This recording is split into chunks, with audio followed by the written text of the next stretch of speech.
everyone, welcome back. Today we are going to be doing some seed starting. I have actually already done a few. I'll show you. They're standing in the office under the grow lights. So I started tomatoes and peppers. I started that, I have it written down. It was like the peppers I started February 28th, or that's when I started soaking them. And then tomatoes I planted March 3rd.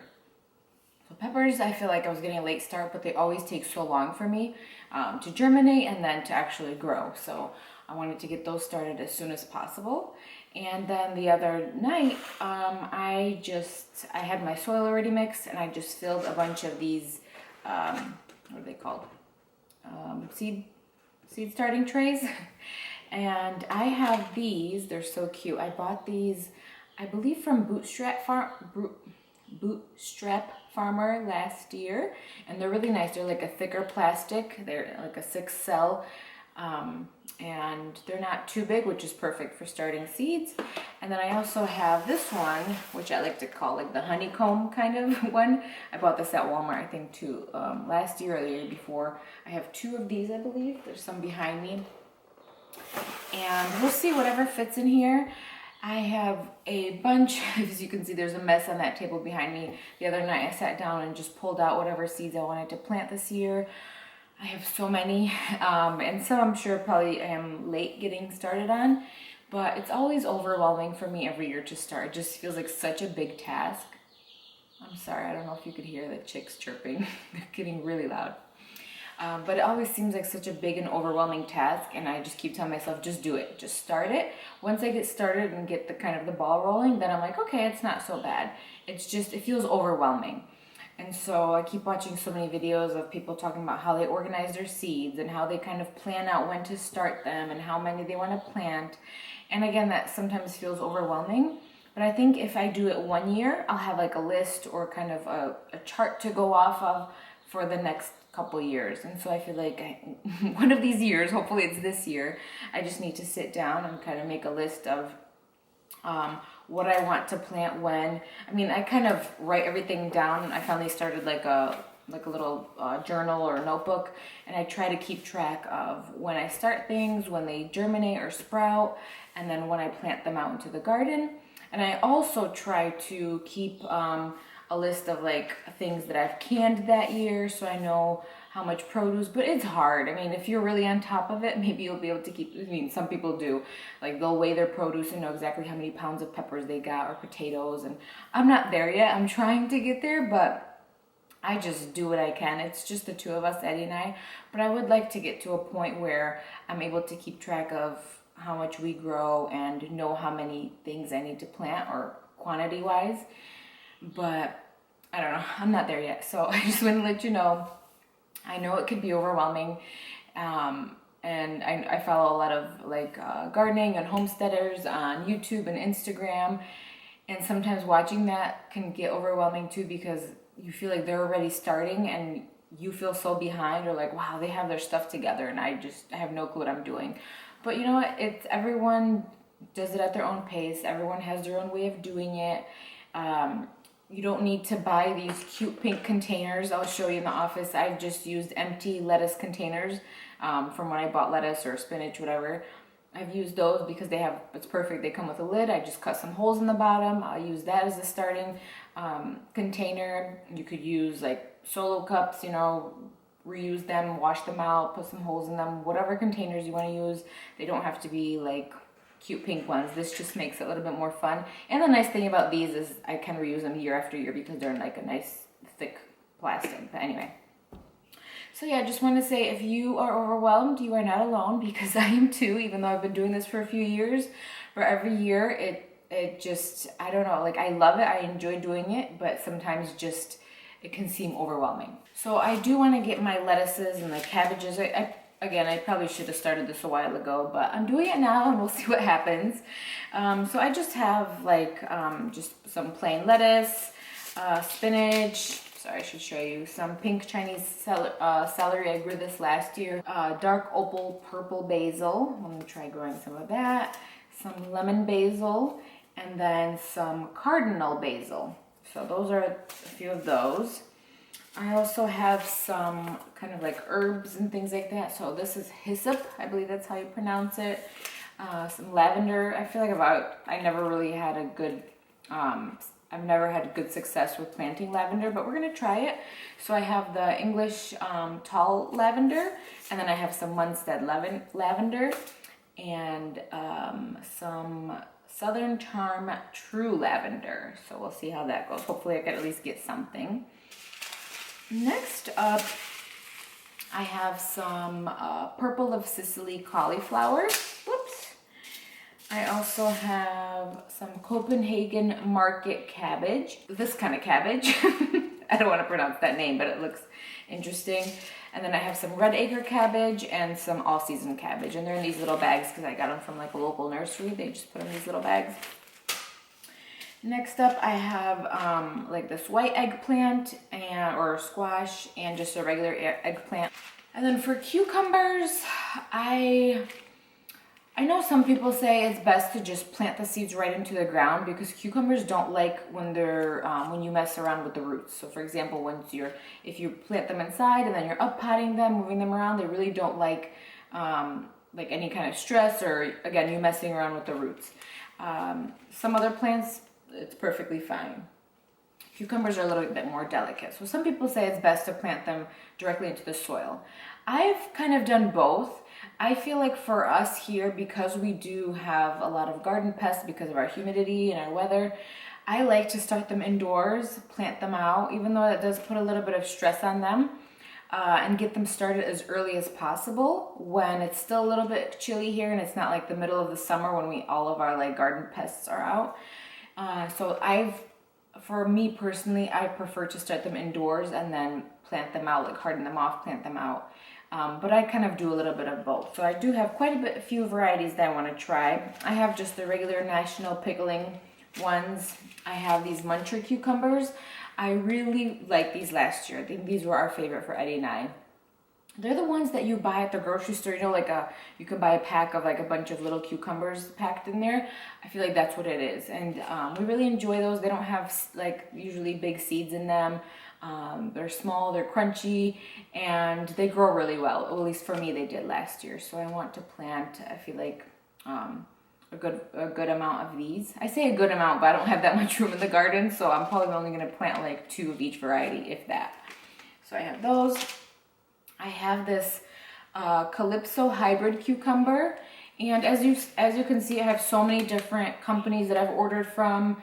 I have Baker Creek, Everwild, Botanical Interests. I have some that I just bought at just like local nurseries. What other brands do I have? I've bought from M.I. Gardener. So I've just experimented, and I personally haven't noticed better seeds from a certain company because I feel like I just plant so many different ones and I don't keep track of what seed is from which company, you know what I mean? So I haven't noticed a huge difference yet, but yeah, these are from Everwild Farms. So that's the Calypso hybrid cucumber. And then I have Homemade Pickles cucumber. And I'm sorry, again, these are from far away, but I'm just reading off the names for you if you're interested in any of them. And then I have 2 packs here that I bought from a local like international store. And so these are, the name in here is written in Russian, so I'm not going to say it because you clearly won't know what it is, but they're just two different variety of cucumbers I thought I would try.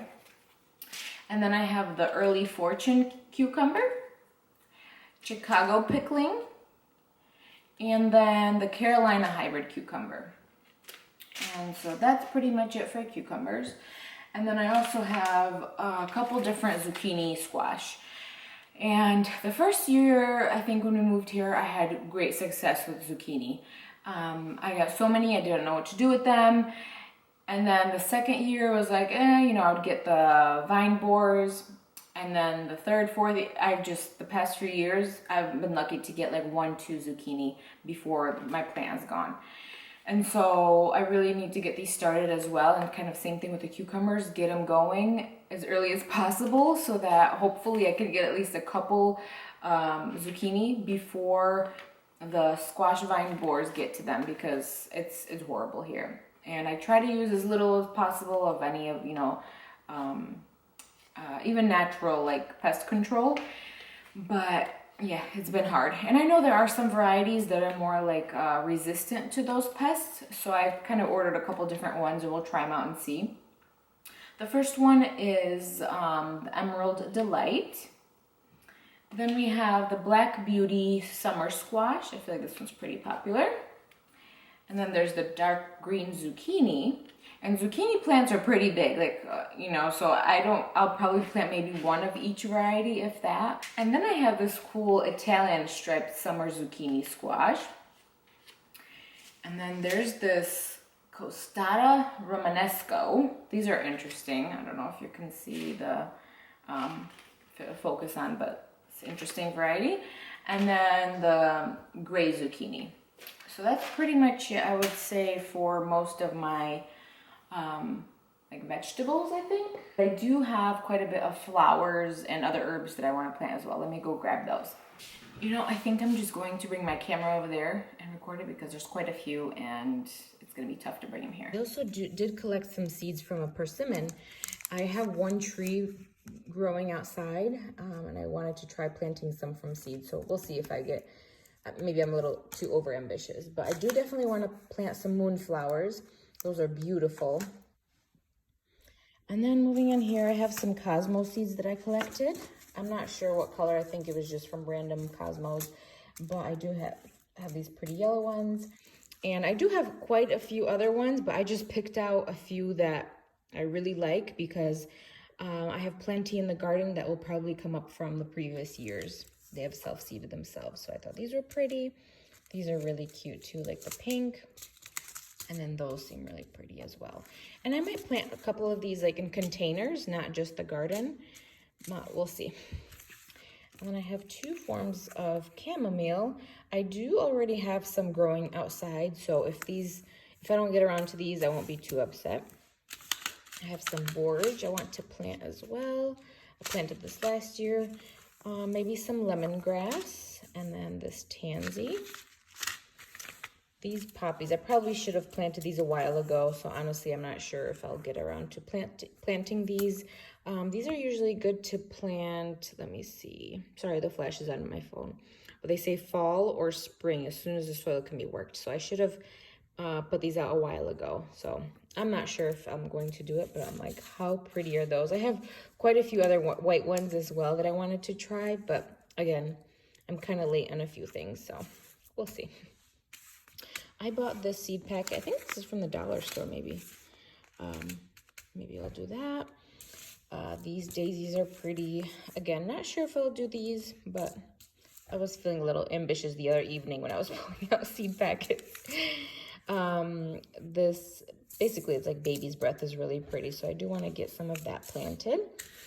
I have a lot of sunflowers. So I love sunflowers, and every year I'm either late planting them or I don't get around to them, and I regret it every time. So this year I'm going to try to make it a goal to get as many sunflowers going as I can. Not even if it's in my garden beds, but maybe like alongside our property line or wherever I can put them in. So I have this wild annual sunflower, this pretty lemon queen. These seeds my sister gave me. And then, I love these. These are so cute. This dwarf teddy bear. These are really pretty too, this autumn beauty. These are like the really tall, pretty ones. And we have some dwarf, like some shorter ones. These are gorgeous too. I think I planted a couple of these last year and they were just stunning. And then this pretty Mexican sunflower. This is like a pretty, like a orangey reddish color. So I want to try that one. Okay, moving on to these pincushions. About these seeds. It's a starflower, Isaac House Blend. I love these Bells of Ireland. I've never grown them before, so hopefully I'll have good success. Again, I have to check the seed packets and make sure I'm not too late planting these. Flaxseed, these are really pretty too, like a pretty purplish bluish color. Pink zinnias, and again, I probably already have plenty of zinnias growing in the garden because of them self-seeding themselves. But, so if I don't get around to them, I won't be too upset. But if I can, I'll at least grow a few of those pretty ones. This Black-Eyed Susan vine, I planted this in front of my chicken coop last year. I have like these 2 trellises, and it was stunning over there. It did so well, so I want to do that again this year because it's so pretty. The flowers are delicate, and it created a little bit of shade too. Also these moss rose double color flowers look really pretty. And loofahs. I definitely want to plant loofahs. I was so excited. I got quite a few last year, which I was surprised. I did not think I'd be able to get any. But I want to try planting them again. And I think that's pretty much it. The first thing I'm going to get started are these moonflower seeds. So they are I'm trying to pick them up here. I don't know if you can see them at all, but they're almost like little corn. Like they look like little corn. And the shell is very hard. So what I will usually do is get a little cup or something with water. Just have like a little container here. I'm going to just, drop them right in there and let them soak overnight. And that helps kind of loosen up the shell. And then what I'll do is get like a wet paper towel and put it in a Ziploc bag. And I don't close a Ziploc bag all the way. I just kind of lightly pinch it in some spots just to have it somewhat closed but still breathable so it doesn't mold.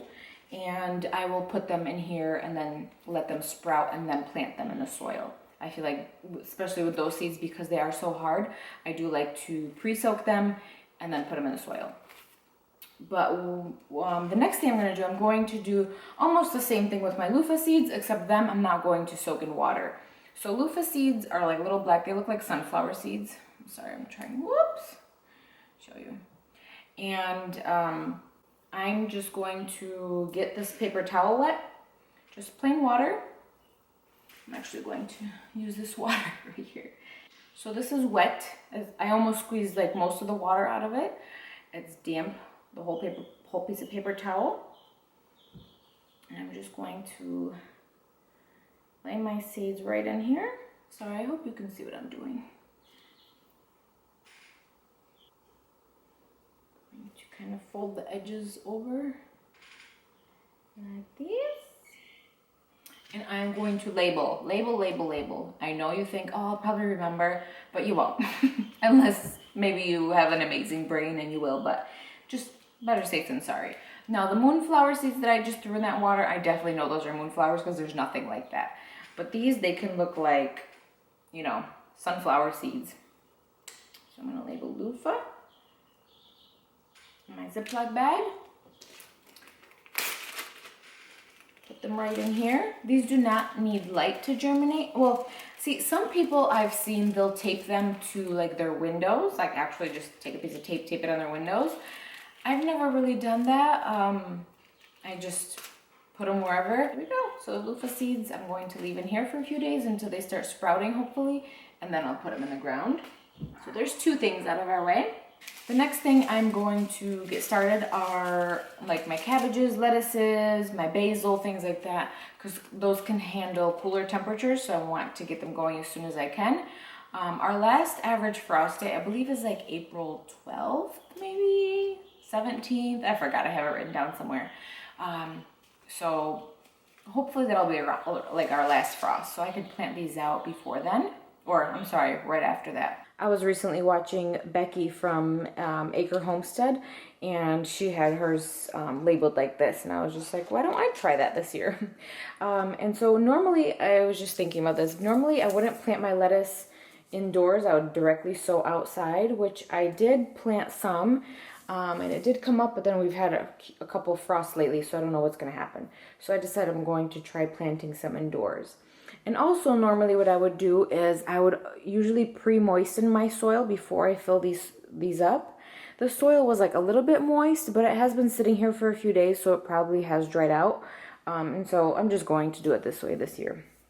But these are pretty full. I am just going to make little indents.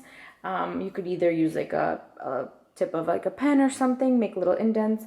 I think I'm going to only put 1 seed per cell. We'll see what happens.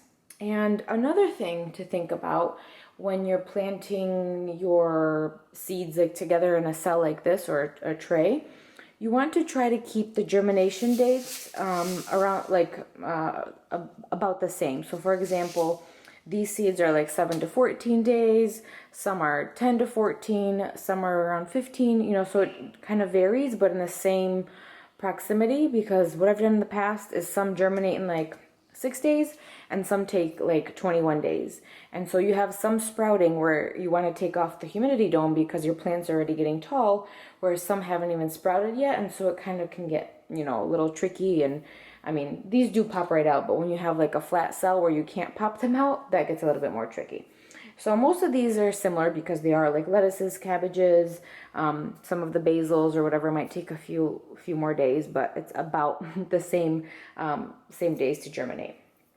So I'm just going to go ahead and, like I said, poke little holes and start planting.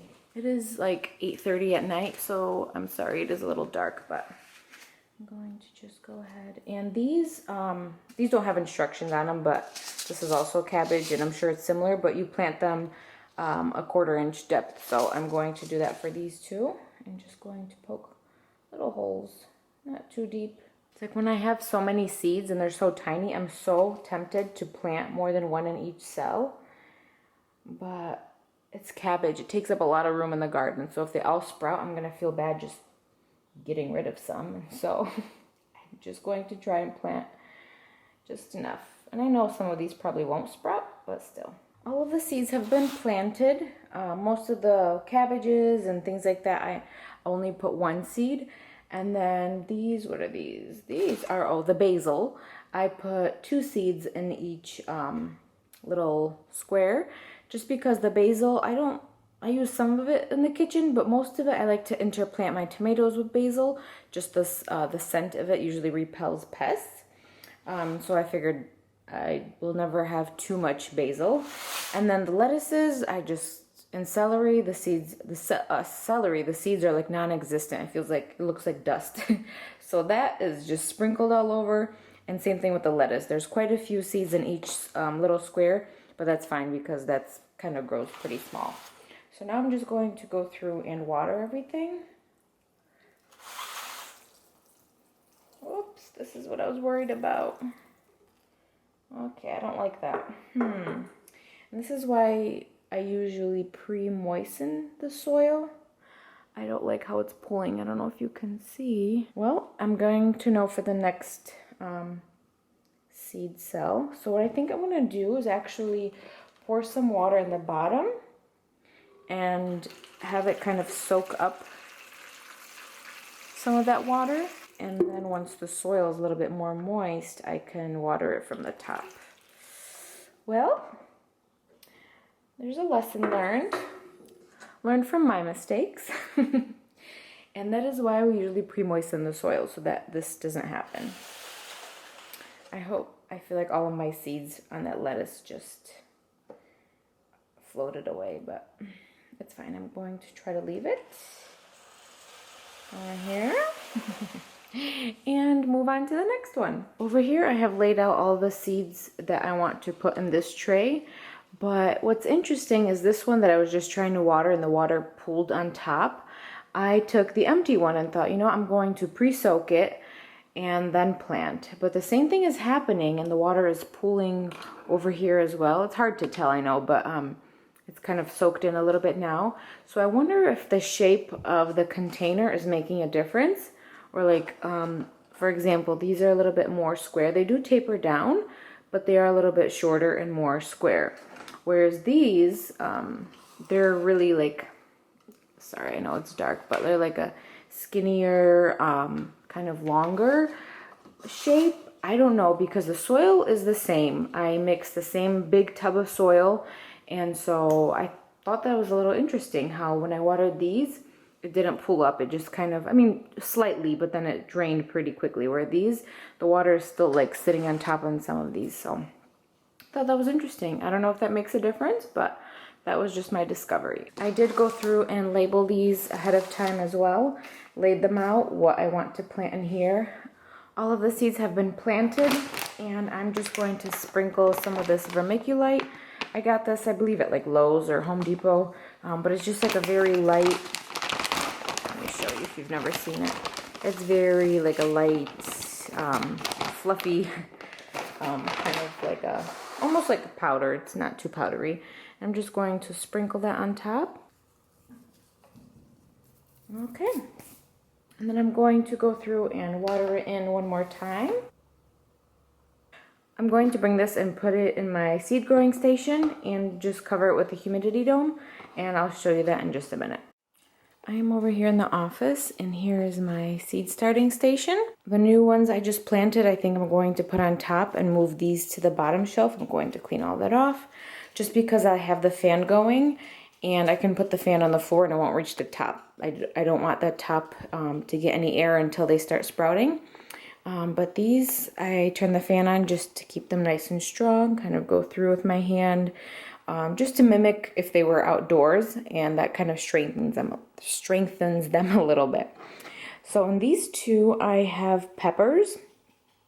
Most of them did come up. There's 3 over here that didn't, and I'm not sure why. And it's funny that just those 3, but all the rests are pretty good. And then these are my tomatoes, and all except I believe 2 varieties didn't come up. So I have to check. One is like cherry bell peppers, and then a different one I believe is the homestead ones. And I didn't record me planting these because I just needed to get these done. But these are doing pretty well. And like I was telling you earlier, I just used plain salad containers. I had the lids, which acted as a humidity cover, kept the humidity in there. As soon as they sprouted, I took that off, and I've just been keeping them under here. And then a couple days ago, put a fan in here, and I will turn that on throughout the day, and it just kind of blows lightly and just kind of, you know, moves them around a little bit to make them a little bit stronger. So that's what I'm going to do right now, is move these down here, and then I'll put the new ones right up here.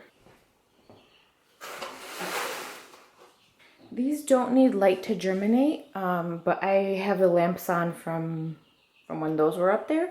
I can turn them off, but I think I might leave them on just to, it'll help heat them up. They do germinate faster when it is warm, and that's why some people will buy like a heating mat to put on the bottom.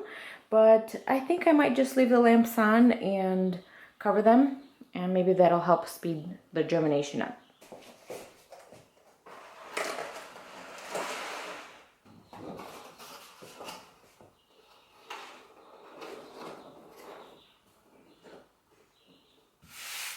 I think this is going to be pretty much it for today's video. I don't want it to get too long, and I think you get the point of, or I think you've seen enough of how I plant things.